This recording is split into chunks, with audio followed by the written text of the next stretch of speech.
হয়তো ভুল হয়েছে, আমি দেখাচ্ছি। আমার ভুল হয়ে গেছে ভাই, সবাই মিলে আমার ক্ষমা করে দাও। আমি চাইনি দেশে যেতে। বল, ভালো করে বল।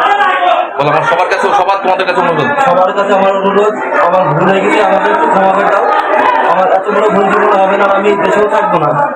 আমার খুব ভুল হয়ে গেছে। ঠিক আছে, চল বস, পানি খা, বস, চুপচাপ বস। আমি ওদিকটা সামনে নিচ্ছি, চুপচাপ বসবি, ঠিক আছে? মুর্শিদাবাদে দাঙ্গা লাগাতে গিয়ে ধরা পড়েছে দাঙ্গাবাজ রাকেশ ঘোষ। ফেসবুকে এই ভিডিওটি ভাইরাল হয়েছে। ভিডিওর ওপরে লেখা আছে, আপনারা দেখতে পাচ্ছেন রাকেশ ঘোষকে। তবে দুয়ারের সংবাদ এই ভিডিওর সত্যতা যাচাই করেনি। দর্শক, এই ভিডিওটি সম্পর্কে আপনারা যদি কেউ কিছু জানেন অবশ্যই কমেন্ট বক্সে বলবেন এবং আপনাদের মতামত কমেন্ট বক্সে জানাবেন। চ্যানেলটিতে নতুন হলে অবশ্যই সাবস্ক্রাইব করবেন। তিনি নিজে ক্ষমা চাইছেন, দেখুন। হয়তো ভুল হয়েছে, আমি দেখাচ্ছি। আমার ভুল হয়ে গেছে ভাই, সবাই মিলে আমার ক্ষমা করে দাও। আমি চাইনি দেশে যেতে। বল, ভালো করে বল। বল, আমার সবার কাছে, সবার তোমাদের কাছে অনুরোধ। সবার কাছে আমার অনুরোধ, আমার ভুল হয়ে গেছে, আমাকে একটু ক্ষমা করে দাও। আমার এত বড় ভুল জীবনে হবে না, আমি দেশেও থাকবো না। আমার খুব ভুল হয়ে গেছে। ঠিক আছে, চল বস, পানি খা, বস, চুপচাপ বস। আমি ওদিকটা সামনে নিচ্ছি, চুপচাপ বসবি, ঠিক আছে?